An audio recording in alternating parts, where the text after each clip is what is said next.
Welcome to the final race for the Scottish Mod Sports in 2022 here at Knockhill Racing Circuit, and as you can see we are on the anti-clockwise configuration around Knockhill Racing Circuit. A big grid of cars we have for the last race of the day, and after tricky qualifying conditions, let's see what happens in the actual race itself. Mod Sports is a selection of cars who fit into categories and classes, and here we go. The red lights are already on the bridge and away we go, and Aaron Ellington gets a rocker of a start. Now, did he jump that start? That looked like the most perfect start ever in a Radical as he flies down towards the hairpin, chased by Roddy Patterson, and we've also got Mark Dawson in there. That's Cameron Bryden in the silver and black BMW, and that's Cameron's first event in that actual car.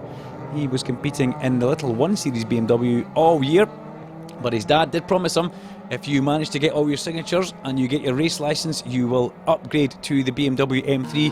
And I have to say, ladies and gentlemen, that is one serious upgrade that Cameron Bryden has got himself into there. As they all file through Clark's for the first time of asking, you can see lots of different makes and models of cars in the Mod Sports. BMWs, Minis, we've even got Renault Clios in there. A lot of these people have stepped up from Superlap Scotland. Further back down, Phil Russell in the BMW was very much on the charge to try and get back through. His white BMW had 3 cars ahead of them that he really had to try and get past to try and catch up with Sean Davidson. That was his target for the day that he told us in the morning.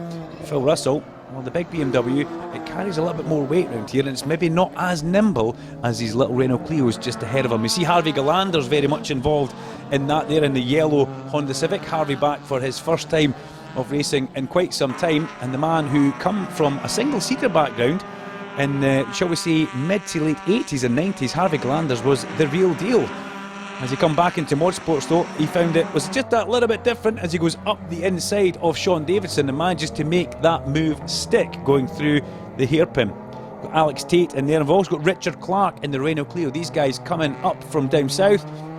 Great to have them looking at the Mod Sports as a category they want to travel to and visit Knockhill Racing Circuit at. As we can see, reverse direction through Clark's corner just now. Phil Russell had managed to get to the front of this gap, but it was Galanders who was then involved in a little bit of a tussle with Tate as they make their way down towards the chicane. Clark actually, as Richard Clark squeezes through on a very, very narrow gap on Harvey Galanders, and that's not the end we would see from those two in this race.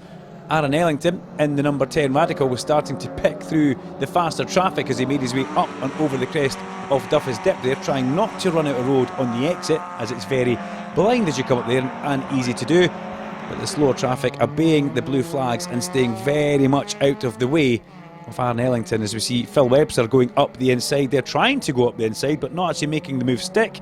And that's one of the Strachan's. James, it would be, that he was trying to go through. Louise just behind in the purple Mini, just out of shot.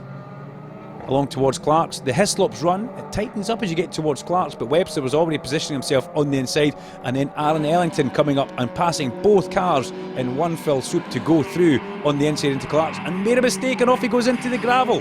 Ellington with a big mistake there at Clark Corner. Now the question is, would he move the Radical from the gravel? Could he get it out of that spot? Because that's a horrible place for any racing driver to be sitting. The exit of Clark, a flat floor on that Radical with big wide tyres, possibly not going to get him out from where he was sitting just now. Slight mistake on lap 7 for Aaron, and that was what he found himself neck deep in gravel with.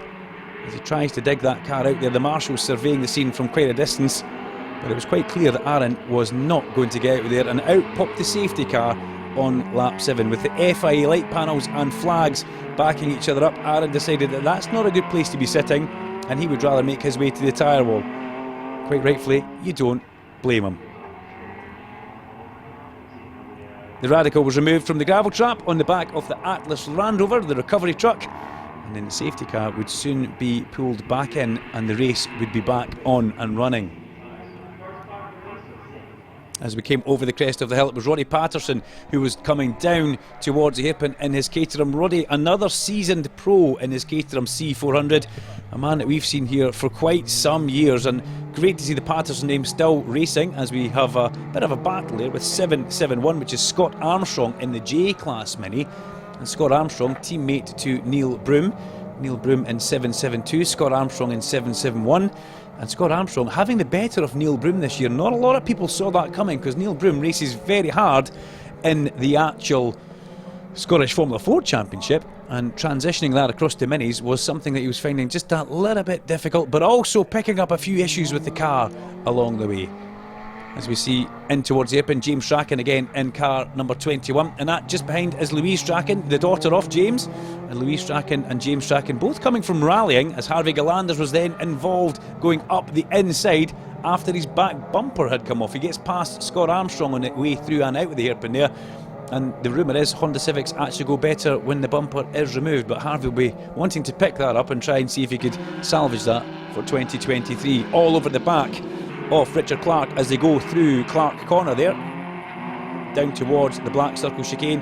Galanders was just fitting in perfectly, acclimatising himself to Mod Sports after a long break from motor racing, but Harvey, a normal single-seater man, finds himself behind the wheel of a Honda Civic. Down towards the open again, Louise Strachan with a great bit of speed this weekend in that little Mini as well, hanging onto the back of her dad James and keeping ahead of Clark and Galanders, and that's what it's all about for Louise. She's been making progress as she goes along and trying to build up her speed and track knowledge, bringing it from rallying across to track, and it's quite a different discipline. Sean Davidson in his BMW was doing well as well. It's great to have Sean, a newcomer to the class, the blue BMW that we saw going across the crest of the hill. And then there was this, Harvey Galanders onto the grass on the way into the hairpin and into the gravel and rolled over right in front of Phil Webster. Thankfully not catching any other cars, and more importantly, thankfully Harvey Galanders walking away from that Honda Civic, such as the safety equipment that he has in that car. That immediately bringing out the red flags and bringing that race to an end. But thankfully Galanders walked away, and Harvey will be back to race another day. The marshals doing a fabulous job down at the hairpin, with quite a bit of a mess here for them to all pick up, but Harvey across standing with the Dr. Manis Tuwari, the Chief Medical Officer for Superlap Scotland in 2023. The sorry sight of Galanders' Honda was taken away back towards the paddock, but as we all saw, the most impressive and important thing was Harvey walked away from that car. So the winner of the race was Roddy Patterson in his Caterham 400. Roddy Patterson winning Class A as well. Mark Dawson was second, and Richard Clark, the visitor, took third overall. Mark Dawson, well, not only did he get second place on the podium, he also took the overall championship for the Mod Sports in 2022, and he will be back to defend his crown in 2023, and we are promised to see the number 1 plate on that Honda Civic. With PD Extinguishers, Bridgedon Trailers, Toyo Tyres, been fabulous racing for the Mod Sports in 2022. We look forward to seeing you guys in 2023.